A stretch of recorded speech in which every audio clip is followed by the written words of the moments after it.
새 내각 출범으로 축제 분위기에 휩싸였던 기시다 일본 총리에게 찬물을 퍼부어버리는 일이 발생했습니다. 현재 기시다 총리는 취임 열흘 만에 중의원을 해산하고 총선에 임하고 있습니다. 지난 10월 14일 기시다 총리는 선거에서 국민의 신임을 받으면 수백조 원 규모의 종합적이고 대담한 경제 정책을 최우선으로 추진하겠다고 했습니다. 그는 기자회견에서 국민 한 명 한 명이 풍요로운 생활이 가능한 사회를 만들 수 있는 것은 누구인지, 어느 정권인지 국민 여러분이 골라주면 좋겠다면서 이런 계획을 제시했습니다. 그는 이번 선거를 미래선택 선거라고 규정하고 C19 대응과 위기 극복 후 사회의 모습을 설계하는 게 이번 선거의 최대 쟁점이라고 말했습니다. 앞서 분배를 강화하겠다고 밝힌 기시다는 자신이 추구하는 것은 성장을 바탕으로 한 분배라며 야당이 제시한 분배와 차별성을 부각하려고 애썼습니다. 이러한 와중에 기시다 총리를 공격한 사람은 우수한 관료가 모여있는 것으로 알려진 재무성의 정점에 서 있는 야노 코지 사무차관이었습니다. 일본 최강 관청으로 불리는 재무성에서 최고 자리에 위치한 야노 코지가 기시다 정권을 비판하는 이례적인 일이 발생함에 따라 그 배경을 의아해하는 여권 내에선 경질론이 대두되고 있습니다. 야노 코지는 문해 춘추 11호로에 논문을 기고했습니다. 야노 코지는 이대로는 국가 재정이 파탄난다라며 선심성 정책을 철저하게 비판하고 있었습니다. 기고한 내용의 야노 코지는 최근에 언급되고 있는 선심성 정책론을 듣고 있으면 더 이상 가만히 있을 수가 없다. 여기서 할 말을 하지 않는다면 비겁하다고 생각한다. 몇십 조엔에 이르는 대규모 경제 대책이 거론되고 있고 한편으로는 재정 수지 흑자화의 동결이 촉구되고 나아가 소비세율 인하까지 제한되고 있다. 마치 국고에 엄청난 돈이 있는 것 같은 이야기만 들려온다라고 전했습니다. 야노 코지는 10월 말 총선을 위해 일본 여당과 야당 모두가 선심성 경제 정책을 펴는 가운데 재원도 불확실한 재정 낙관론을 펼치고 있다고 했습니다. 또한 그는 10만엔의 정책 급부금과 같은 형태로 돈을 뿌려도 일본 경제는 전체적으로 사장될 뿐이다. 정말로 막대한 경제 대책이 필요한가? 그 비용과 폐해를 포함해 잘 생각해 볼 필요가 있다며 기시다 정권의 재정 정책을 신랄하게 비판했습니다. 야노 코지는 지금의 일본 상황을 타이타닉에 비유했습니다. 그는 지금의 일본 상황을 비유하면 타이타닉호가 빙산을 향해 돌진하고 있는 모습이다. 이미 빙산은 거대한데 이 산을 더 크게 만들면서 항해를 계속하고 있다. 타이타닉호는 충돌 직전까지 빙산의 존재를 눈치채지 못했지만 일본은 거대한 채무라는 산의 존재를 오래전부터 눈치채고 있었다. 다만 안개가 낀 탓에 언제 눈앞에 나타날지 알 수 없다. 그 때문에 충돌을 피하려는 긴장감이 풀리고 있다라고 말했습니다. 야노 코지의 발언 배경에는 그동안 재무성이 정치인과 관계를 중시하면서 할 말을 하지 않았다는 반성도 깔려 있었습니다. 그는 재무부는 공문서 위조 문제를 일으킨 관공서이기도 하다. 세상에 부끄러운 불상사까지 일어났다고도 말했습니다.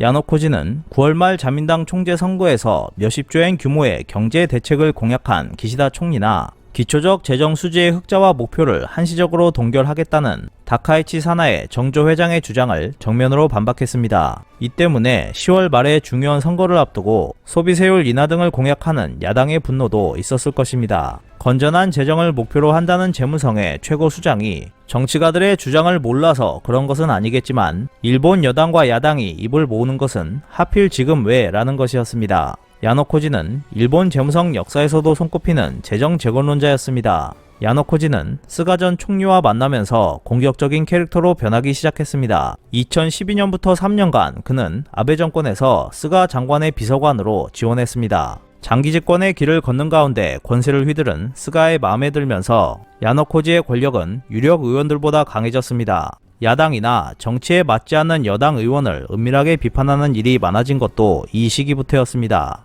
야노 코지는 비서관 역할을 마치고 재무성으로 돌아간 뒤에는 관방장, 주세국장, 주계국장으로 승진을 거듭하다가 올해 7월 드디어 사무방 수장에 올랐습니다. 재무성을 퇴직한 관료 중 한 명은 야노 코지가 차관까지 올라갈 수 있었던 것은 스가 전 총리의 힘이 있었기 때문이라고 말했습니다. 그런 관계 때문인지 이번 야노 코지의 기고를 둘러싼 충돌은 기시다의 적으로 돌아선 스가 전 총리가 그림을 그린 것이 아니냐라는 말이 나올 정도였습니다. 지난 10월 10일 기시다 총리는 논의한 다음 의사소통을 도모해 정부와 여당의 일체가 되어 정책을 실행해 간다. 일단 방향이 잡히면 협조를 받아야 한다며 자신을 향한 비판에 불쾌감을 드러냈습니다. 이에 대해 스즈키 수니치 재무상은 재정 건전화를 향한 일반적인 정책론으로서 개인의 의견을 말한 것이라고 옹호했지만 재정 논의는 표와 직결되는 지극히 민감한 테마였습니다. 10월 말 총선을 앞두고 촉각을 곤두세우고 있는 여당의 분노는 쉽게 가라앉을 것 같지 않은 모습입니다. 타카이치 정조 회장은 대단히 신뢰되는 말이다. 기초적 재정 수지를 고집하고 경제적으로 힘들어하는 사람을 돕지 않는다는 것은 터무니없는 이야기이다 라며 반발하고 나섰습니다.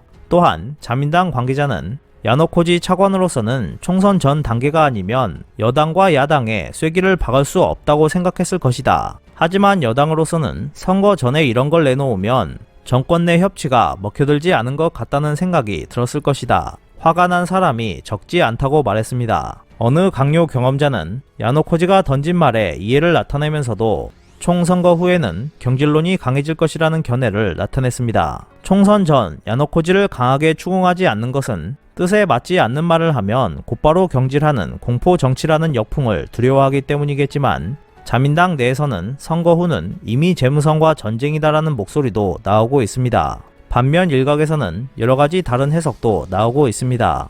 야노코지 재무차관이 재정 위기를 부추기는 것은 증세를 위한 것이라는 말도 나오고 있고 일본 정부가 보유하고 있는 정부 자산을 들키지 않게 하고 싶어서라는 말도 있었습니다. 지난 10월 13일 기시다 총리는 막대한 나라 빚을 갚지 않을 수 있는 방향을 신중하게 검토하고 있다고 했습니다. 그것은 일본 정부가 무이자 영구 국채를 발행하고 일본은행이 이를 인수해 보유 국채를 갈아타는 형태로 일본은행이 보유하고 있는 국채를 영구 국채화한다는 것이었습니다.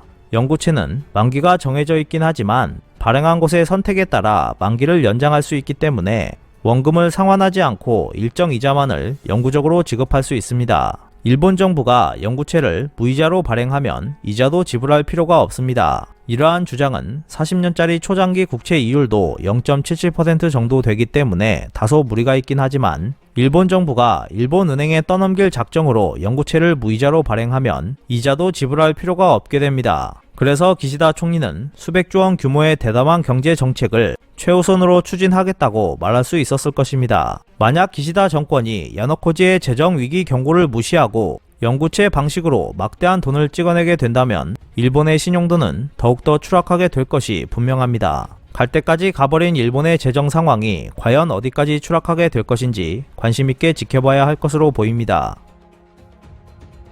오늘 준비한 소식은 여기까지입니다. 끝까지 시청해주셔서 감사합니다. 여러분의 좋아요와 구독은 영상 제작에 큰 힘이 됩니다. 앞으로도 피커TV에 많은 관심 부탁드리겠습니다.